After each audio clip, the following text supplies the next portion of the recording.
आज से कई सौ साल पहले जब विक्टर फ्रैंकेनस्टाइन नाम के एक साइंटिस्ट ने शरीर के अंगों को बिजली की ताकत से जोड़कर एक इंसानी शरीर बनाया था, मगर जैसे ही उसका एक्सपेरिमेंट पूरा हुआ तो वो अपने ही आविष्कार से डर गया। इसीलिए उसने इसे एक मम्मी की तरह बांधकर नदी में फेंक दिया। लेकिन ये क्रीचर फिर भी अपनी शक्तियों के कारण जिंदा बच गया और नदी से बाहर आकर अपना बदला लेने जा पहुंचा। उसने विक्टर के घर में घुसकर उसकी पत्नी को बेरहमी से मारकर अपना बदला पूरा किया। इसके बाद ये क्रीचर उत्तर दिशा के बर्फीले इलाकों की ओर निकल पड़ा। विक्टर भी उसके पीछे अपनी पत्नी की मौत का बदला लेने आया, मगर जल्द ही खतरनाक ठंड ने उसकी जान ले ली। हालांकि क्रीचर को विक्टर से नफरत थी, पर फिर भी विक्टर ने ही उसे बनाया था और इसीलिए उसने विक्टर को उसके परिवार के साथ दफना दिया। उसी दौरान अचानक उसे अजीबोगरीब आवाज सुनाई दी और उसने पीछे मुड़कर देखा तो एक राक्षस उसे गुस्से से घूर रहा था। राक्षस चाहते थे कि ये क्रीचर उनके साथ शामिल हो जाए, मगर क्रीचर ने उनका डटकर मुकाबला किया। थोड़ी हाथापाई के बाद राक्षस ने क्रीचर को उठाकर एक बिल्डिंग पर पटक दिया और फिर उसका गला दबाने लगा। अब अपनी जान बचाने के लिए क्रीचर ने एक रहस्यमयी निशान वाला खंजर उठाया और उस राक्षस के सीने में घोंप दिया, जिससे वो उसी पल आग में जलकर भस्म हो गया।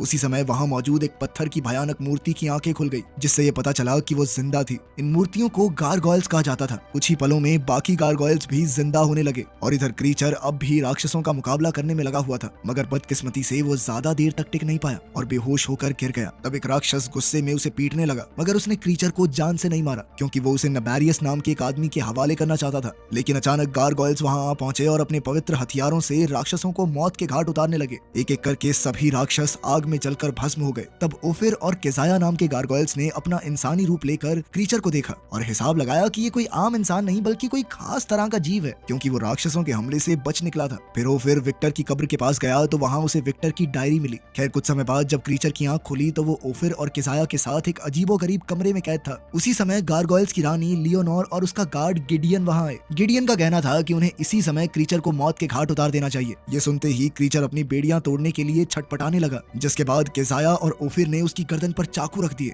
उन्होंने रानी को बताया कि राक्षस क्रीचर को अपने साथ शामिल करने के इरादे से आए थे। इस पर गिडियन ने कहा कि फिर तो जरूर मार देना चाहिए इसे, लेकिन लियोनोर ने उसे बीच में ही रोक दिया और क्रीचर की आंखों में देखा। लियोनोर को एहसास हुआ कि इस क्रीचर के अंदर हैवानियत से ज्यादा इंसानियत भरी हुई है, इसीलिए उसने क्रीचर का नाम एडम रख दिया। आखिरकार उन्होंने एडम को रिहा करने के बाद पूरा महल दिखाया। लियोनोर ने एडम को बताया कि डार्क प्रिंस नबेरियस के कहने पर राक्षसों ने उस पर हमला किया था। साथ ही उसने ये भी बताया कि राक्षसों के खिलाफ लड़कर इंसानियत को बचाना ही गारगोयल्स का असली मकसद है। इसके बाद लियोनोर ने एडम को उसकी सुरक्षा के लिए वहीं रुक जाने को कहा, लेकिन एडम ने कहा कि उसे ऐसे युद्ध का हिस्सा बनने में कोई दिलचस्पी नहीं है, जिससे उसका कोई लेना देना ही नहीं है। खैर फिर भी ओफिर और केजाया उसे हथियारों वाले कमरे में ले गए ताकि वो अपनी पसंद का हथियार चुनकर अपनी रक्षा कर सके। जैसे ही एडम ने एक हथियार उठाया तो गारगोयल्स ने उसे समझाया कि सिर्फ पवित्र हथियार ही राक्षसों को नुकसान पहुंचा सकते हैं और अगर उसे किसी भी चीज को पवित्र बनाना है तो उस पर गारगोयल्स का खास निशान बनाना होगा। जब भी एक राक्षस की मौत होती है तो उसकी आत्मा सीधा नर्क में जाती है और वो समय के अंत तक वहीं कैद रहेगी। वहीं दूसरी ओर गारगोयल्स मरने के बाद स्वर्ग जाते हैं और उन्हें सिर्फ वही क्रीचर्स मार सकते हैं जिनकी खुद की कोई आत्मा ना हो। खैर कुछ हथियारों को ट्राई करने के बाद एडम ने एक चुन लिया और महल से बाहर चला गया। उधर लियोनोर और गिडियन को विक्टर की डायरी तिजोरी में छुपाने का हुक्म दिया गया। इसके बाद एडम तो अपने रास्ते निकल पड़ा और इसी तरह दुनिया घूमते घूमते उसे सैकड़ों साल बीत गए, लेकिन उसकी उम्र बिल्कुल भी नहीं बढ़ी। इसी दौरान राक्षस उसका पीछा करते हुए उस पर लगातार हमले करते रहते। बार बार होने वाले इन हमलों की बदौलत एडम भी उनका मुकाबला करना सीख गया। अब तो वो उनके आने से पहले ही जाल बिछा देता था और राक्षस उस तक पहुंचने से पहले ही जलकर राख हो जाते। आखिरकार उसे एहसास हो चुका था कि वो दुनिया के किसी भी कोने में क्यों न चला जाए, राक्षस उसे ढूंढकर उस पर हमला करते ही रहेंगे। फिर एक दिन उसने शहर वापस जाने का फैसला किया और जब वो इतनी सदियों के बाद वहां पहुंचा तो इतना बदलाव देखकर हैरान रह गया। वो जिंदगी के सारे सच जानने की खोज में घूमते हुए एक क्लब में घुसा जहां उसे एक खास आदमी दिखाई दिया। फिर उसने इस आदमी का पीछा किया और एक सुनसान गली में पहुंचा, मगर वहां परछाई में छुपा हुआ एक राक्षस अचानक से उस पर हमला करने लगा। एडम ने उसी समय उसका गला घोंटते हुए पूछा कि नबेरियस कहाँ मिलेगा। तभी एक पुलिस वाला वहां आ गया तो एडम ने राक्षस को अपनी ढाल बना लिया, पर फिर राक्षस ने खुद को छुड़ाकर उसका हथियार तोड़ डाला और साथ ही पुलिस वाले को मार दिया। तभी दो और राक्षस वहां आ गए, पर एडम ने कुछ ही पलों में उनका खात्मा कर दिया। अब पहले वाला राक्षस वहां से भाग निकला तो एडम भी उसके पीछे निकल पड़ा। भागते भागते वो एक बिल्डिंग की छत पर जा पहुंचे, पर तभी राक्षस छत से नीचे कूद गया। अब एडम उसे पकड़ना चाहता था, पर उसी पल एक गारगोयल एडम को उठाकर ले गया।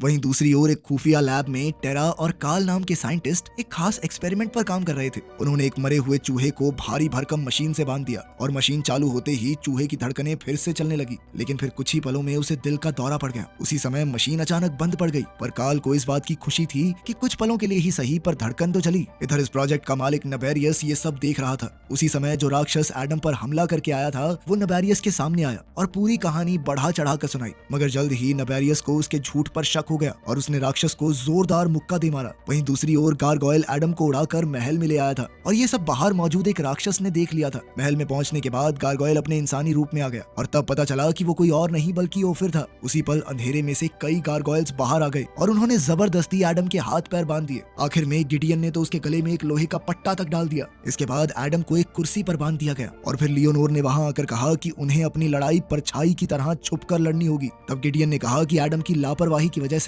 पुलिस वाले की जान चली गई। इसके बाद लियोनोर और गिडियन ने मिलकर फैसला किया कि एडम को कैद में रखना ही ठीक होगा। इस पर एडम गुस्से से भर गया और उसने लियोनोर से कहा कि तुम भी कोई नबेरियस से कम नहीं हो। ये सुनते ही लियोनोर का चेहरा गुस्से से पत्थर की मूर्ति जैसा हो गया। वहीं दूसरी ओर नबेरियस ने राक्षसों को एडम को जिंदा पकड़कर लाने का हुक्म दिया और एडम को पकड़ने के लिए राक्षसों का एक झुंड गुस्से में सड़कों पर निकल पड़ा। उधर गार्गोयल्स ने महल की छत से उन्हें आते हुए देखा तो उन्होंने राक्षसों पर हमला बोल दिया और आसमान में घमासान युद्ध छिड़ गया। गार्गोयल्स एक एक करके सभी राक्षसों को आग में भस्म कर रहे थे, पर ये भी राक्षसों की एक चाल ही थी। असल में जुरील नाम का एक राक्षस अपनी फौज के साथ ऊंची बिल्डिंग्स की छत पर छिपा हुआ था और जल्द ही वो सब एक साथ महल की ओर कूद पड़े। अब वो गार्गोयल्स पर भारी पड़कर उन्हें मौत के घाट उतारने लगे। तब गार्गोयल्स की आत्मा नीली रोशनी बनकर स्वर्ग में जाने लगी। ये देखकर गिडियन ने किजाया और ओफिर को एडम की सुरक्षा के लिए भेजा। फिर उसने अपने 3 हथियारों को जोड़कर एक शक्तिशाली हथियार बनाया और महल में घुसने वाले राक्षसों का सामना करने के लिए निकल गया। अचानक सैकड़ों राक्षसों का झुंड एक साथ महल में घुसकर भयंकर हमला करने लगा,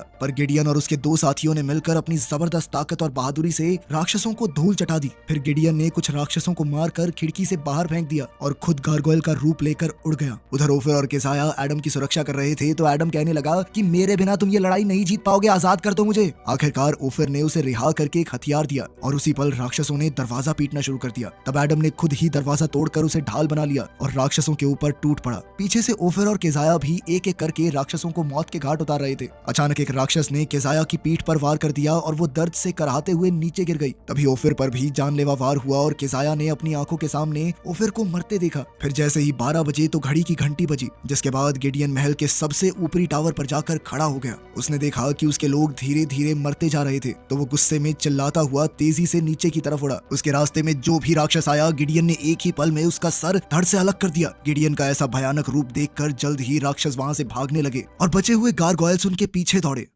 उधर महल में एडम ने किजाया के जख्मों पर मरहम लगाने की कोशिश की, पर किजाया ने कहा कि उसे मदद की जरूरत नहीं। असल में किजाया और ओफिर एक दूसरे को चाहते थे, लेकिन गारगोयल्स के कानून की वजह से वो कभी एक ना हो सके। मगर अब वो दोनों स्वर्ग में मिलेंगे और हमेशा के लिए एक हो जाएंगे। उसी पल किजाया की आत्मा नीली रोशनी के रूप में स्वर्ग में जा पहुंची। इसके बाद एडम को एक राक्षस मिल गया तो उसने उससे सारी जानकारी निकालने की कोशिश की। उधर लियोनोर ने अपने गार्ड्स को हुक्म दिया कि बाकी गारगोयल्स की मदद करें। तभी अचानक एक राक्षस खिड़की तोड़कर अंदर आ घुसा और लियोनोर पर हमला करके उसे अगवा कर लिया। इधर एडम को पता चला कि ये सारी लड़ाई असल में एक चाल थी, क्योंकि राक्षसों का असली मकसद तो गिडियन और उसके गार्ड्स को महल से दूर ले जाना था ताकि वो लियोनोर को अगवा कर सकें। कुछ देर बाद कुछ गारगोयल्स एक राक्षस को पकड़कर एडम के सामने लाए तो एडम ने उसे बुरी तरह पीटकर लियोनोर का पता बताने को कहा। पहले तो वो राक्षस एक शब्द बोलने को राजी नहीं था, पर फिर एडम ने उसे पवित्र अमृत में फेंकने की धमकी दी, जिससे राक्षस के चेहरे से धुआं निकलने लगा। आखिरकार उस राक्षस ने खुलासा किया कि जुरील लियोनोर की जान के बदले एडम को अपने साथ शामिल करना चाहता है। ये सुनकर एडम ने उस राक्षस को पवित्र अमृत में डुबोकर मार डाला और महल से बाहर निकल गया। कुछ देर बाद गिडियन वापस लौटा तो उसे सारी कहानी पता चली तो वो सीधा तिजोरी की ओर चल पड़ा। बाकी गारगोयल्स ने उसे सावधान किया कि तिजोरी से सामान निकालना कानून के खिलाफ है, मगर गिडियन ने किसी की नहीं सुनी और अंदर जाकर विक्टर की डायरी निकाली और कानून तोड़ने के लिए भगवान से माफी मांगी। कुछ समय बाद गिडियन उसी बिल्डिंग में जा पहुंचा जहां जुरील ने लियोनोर को कैद किया था।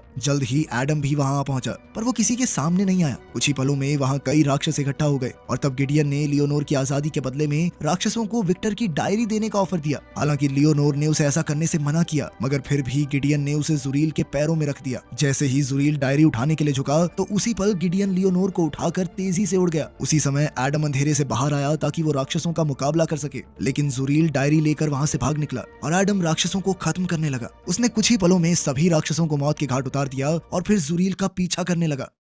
इधर जुरील एक खास बिल्डिंग में पहुंचा और एक कार्ड के जरिए एलिवेटर खोलकर अंदर चला गया। तब एडम ने वहां मौजूद एक राक्षस को मारकर उसका कार्ड चुरा लिया और जुरील को पकड़ने के लिए अंदर घुस गया। उधर जुरील ने नबेरियस के पास जाकर विक्टर की डायरी उसके हवाले कर दी। वहीं मोलोकाई नाम की एक साइंटिस्ट एक लाश पर शैतानी निशान बनाकर एक्सपेरिमेंट कर रही थी। जुरील और नबेरियस के जाने के बाद एडम इस कमरे में घुसा और एक खुफिया स्टोर में पहुंचा, जहां जाते ही उसके पैरों तले जमीन खिसक गई। असल में वहां हजारों लाशें टंगी हुई थी जिन्हें नबेरियस जिंदा करके राक्षस बनाना चाहता था। उधर नबेरियस ने वो डायरी काल और टेरा के हवाले कर दी और उसे पढ़ने के बाद उन्हें पता चला कि विक्टर ने इलेक्ट्रिक ईल्स की मदद से बिजली पैदा की थी, जिससे उसने एडम को जिंदा किया। तब उन्हें एहसास हुआ कि यही बिजली एडम के शरीर में दौड़ रही है, इसीलिए उसे मारना बेहद मुश्किल होगा। उधर एडम छानबीन करते हुए ऑब्जर्वेशन रूम में जा पहुंचा। तभी उसकी नजर टेरा के हाथ में मौजूद डायरी पर पड़ी तो वो अचानक खिड़की का शीशा तोड़कर उसके सामने कूद गया। उसी पल लैब का अलार्म बजने लगा और टेरा ने डर से कांपते हुए डायरी एडम के हवाले कर दी। उसी समय गार्ड्स भी लैब में आ पहुंचे तो एडम ने अपने कदम पीछे हटाए, लेकिन उसी समय नबेरियस ने बीच में आकर गार्ड्स को रोक दिया और खुद एडम की ओर बढ़ा। वो चाहता था कि एडम गार्गोयल्स का साथ छोड़कर उसके साथ मिल जाए ताकि वो दोनों गहरी सच्चाइयों का पता लगा सकें। जैसे ही नबेरियस ने एडम को छूने की कोशिश की तो एडम ने उसका हाथ पकड़ लिया, जिससे नबेरियस की आंखों का रंग एक पल के लिए बदल गया। उसी समय जुरील अपने बॉस को बचाने आया तो अचानक एडम खिड़की से कूदकर वहां से भाग निकला, जिसके बाद वो एक टनल की छत को तोड़कर सीधा ट्रेन पर जा गिरा। आखिरकार उस पर पलटता हुआ वो दरवाजे तक पहुंच गया और फिर एक डिब्बे में जा बैठा। फिर उसने विक्टर की डायरी पढ़नी शुरू की,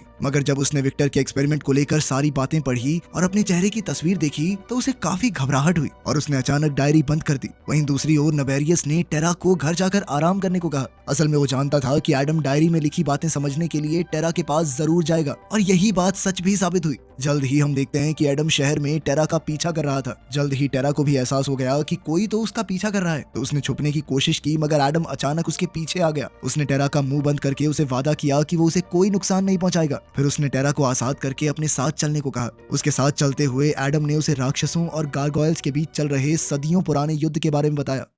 जैसे ही वो एडम के अड्डे पर पहुंचे तो एडम ने जोर से दरवाजा खोला तो उसकी आवाज जुरियल को सुनाई दे गई। खैर फिर एडम ने टेरा को बताया कि नबेरियस विक्टर के बनाए एक्सपेरिमेंट की मदद से उसके जैसे शक्तिशाली क्रीचर्स की फौज बनाना चाहता है। टेरा को उस पर यकीन नहीं हुआ, पर तभी जुरियल उनके सामने आ गया और उसका भयंकर राक्षसी रूप देखकर टेरा समझ गई कि एडम सच कह रहा था। उसी समय जुरियल और एडम के बीच जबरदस्त लड़ाई शुरू हो गई और जुरियल ने एडम को छत से नीचे फेंक दिया। उसी समय जुरियल भी उसके पीछे कूद गया और एडम की गर्दन पर तलवार रख दी। एडम ने कहा कि मैंने लाशों का कमरा देख लिया है। उसने कहा कि नबेरियस इतने सारे शक्तिशाली क्रीचर्स को कभी नहीं संभाल पाएगा। पर फिर जुरियल ने कहा कि वो नर्क से शैतानी आत्माओं को बुलाएंगे जो इन क्रीचर्स को अपने वश में कर लेंगी। ये काम बहुत आसान होगा क्योंकि उन क्रीचर्स के पास भी एडम की तरह कोई आत्मा नहीं होगी। फिर जुरियल ने उससे डायरी चुराकर शुक्रिया अदा किया और कहा कि अब उन्हें एडम को जिंदा रखने की कोई जरूरत नहीं है। अब वो एडम का काम तमाम करने ही वाला था कि ऐन वक्त पर टेरा ने बाहर आकर कहा कि अपने एक्सपेरिमेंट में आगे बढ़ने के लिए मुझे इसकी जरूरत है। जैसे ही जुरियल का ध्यान भटका तो एडम ने चुपके से अपना चाकू निकालकर उस पर वार कर दिया, जिससे वो वहीं जलकर राख हो गया। उसकी आग की लपटें डायरी तक पहुंचने ही वाली थी,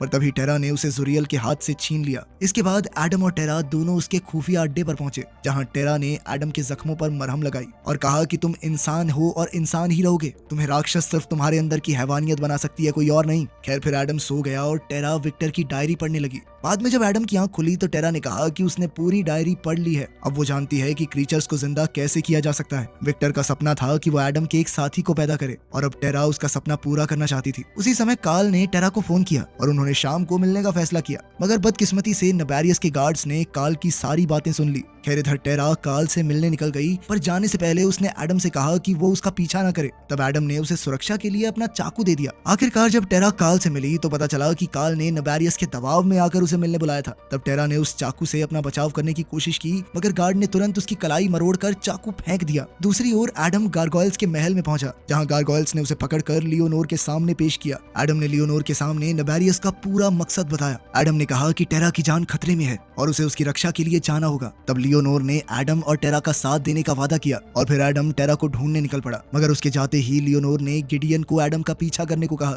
उसने गिडियन को एडम से डायरी चुराकर उसकी जान लेने का हुक्म दिया।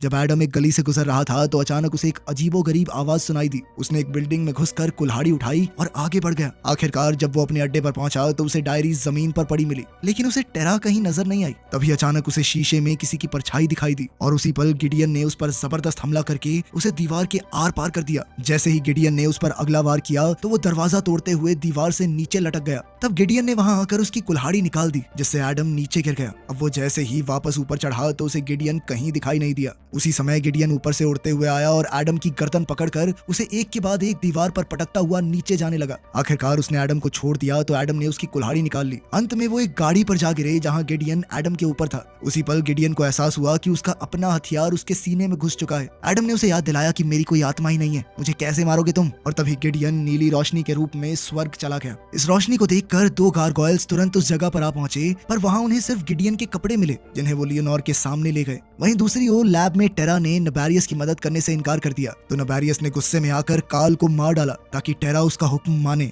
अब टेरा के पास कोई चारा नहीं था, इसीलिए उसने काल को मशीन में लेटाया और विक्टर के एक्सपेरिमेंट से मिली जानकारी की मदद से उसे फिर से जिंदा करने का काम शुरू कर दिया। इधर मोलोकाई ने ये सारा एक्सपेरिमेंट कॉपी करके सैकड़ों लाशों को जिंदा करने का काम शुरू कर दिया था। स्क्रीन पर दिखाई जा रही परसेंटेज बहुत धीरे धीरे बढ़ रही थी, यानी इस काम में अभी वक्त लगेगा। उधर एडम को वही चाकू मिला जो उसने टेरा को दिया था। उसने गुस्से में आकर डायरी को आग में भस्म कर दिया और महल में जा पहुंचा। उसने अपनी बाहें उठाई ताकि गारगोयल्स उसे देख सकें और फिर वहां से चला आया ताकि गारगोयल्स भी उसका पीछा करें। जैसे ही एक गारगोयल ने उस पर हमला करने की कोशिश की तो एडम ने उसे एक कार पर पटककर चींटी की तरह मसल दिया। फिर लियोनोर के आदेश पर कई और गारगोयल्स एडम पर हमला करने आए तो वो नबेरियस की लैब की ओर बढ़ने लगा। जैसे ही एक गारगोयल उसके काफी करीब आ गया तो एडम ने उसका पंख पकड़ लिया, जिसके बाद वो एक दरवाजे से टकरा गए। उसी समय सिक्योरिटी को उनके आने की भनक लग गई और जल्द ही राक्षसों का झुंड उनसे लड़ने बाहर आ गया। तब एडम राक्षसों को एक एक करके भस्म करने लगा और तब लियोनोर को एहसास हुआ कि एडम जानबूझकर उन्हें यहाँ लाया था। फिर जैसे ही एक गार्ड ने एडम पर वार करने की कोशिश की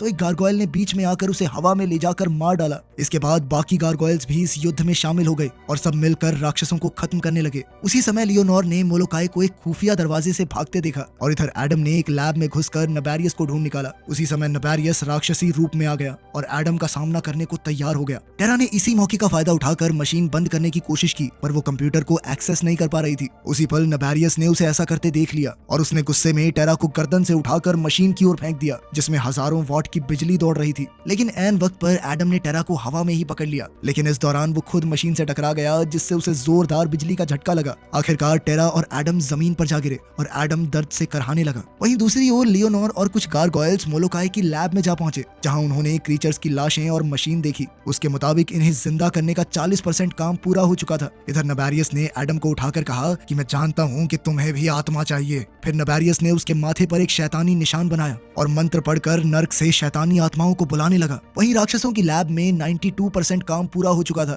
और अब कई शैतानी आत्माएं क्रीचर्स के शरीर में जा चुकी थी, जिससे वो जोर जोर से चिल्लाने लगी। तब लियोनोर ने अपने गारगोयल्स को सब कुछ तहस नहस करने का हुक्म दिया तो उन्होंने वहां पर तबाही मचा दी। तभी एक आत्मा एक क्रीचर के अंदर घुसी जो 100% जिंदा हो चुका था और वो चिल्लाना बंद करके एक राक्षस बन गया, मगर लियोनोर ने ऐन वक्त पर उसे मौत के घाट उतार दिया। फिर एक शैतानी आत्मा सभी क्रीचर्स को पीछे छोड़ते हुए सीधा एडम की ओर बढ़ रही थी। जैसे ही उसने एडम को लपेटा तो एडम भी बुरी तरह चिल्लाने लगा। आखिरकार नबेरियस ने उसे नीचे गिराकर कहा कि राक्षसी दुनिया में तुम्हारा स्वागत है, मगर एडम ने उसकी आंखों में आंखें डालकर अपने माथे का शैतानी निशान मिटा दिया, जिससे साबित हो गया कि उस पर कोई असर नहीं हुआ था। तब ये खुलासा होता है कि एडम के शरीर में आत्मा थी। फिर एडम ने चाकू उठाया और नबेरियस के शरीर पर गारगोयल्स का निशान बना दिया, जिससे वो उसी पल धमाके से फटकर मारा गया। इस धमाके से पूरी बिल्डिंग टूटकर गिरने लगी तो गारगोयल्स तुरंत बाहर उड़ गए। वहीं एडम ने टेरा के गिरने से पहले उसे पकड़ लिया। इधर नबेरियस की आत्मा आग बनकर नीचे आ रही थी कि तभी लियोनोर सीधा उसकी तरफ बढ़ी। वहीं बाहर सभी गारगोयल्स ने पूरी बिल्डिंग को जमीन में धंसते हुए देखा। फिर एक गारगोयल ने पास जाकर देखा कि नबेरियस की जलती हुई आत्मा नर्क की ओर जा रही थी। उसी समय लियोनोर इस खाई से उड़ती हुई बाहर आई और उसके साथ एडम और टेरा भी थे। आखिरकार वो सब उड़कर वापस अपने महल पहुंच गए और तब एडम ने लियोनोर से कहा कि उसे अपनी जिंदगी का असली मकसद मिल चुका है। एडम ने फैसला किया कि अब से वो इंसानियत की सुरक्षा के लिए लड़ेगा। उसने अपना नाम बदलकर अपने पिता के नाम पर फ्रैंकेनस्टाइन रख दिया और फिर बुराइयों से लड़ने निकल पड़ा।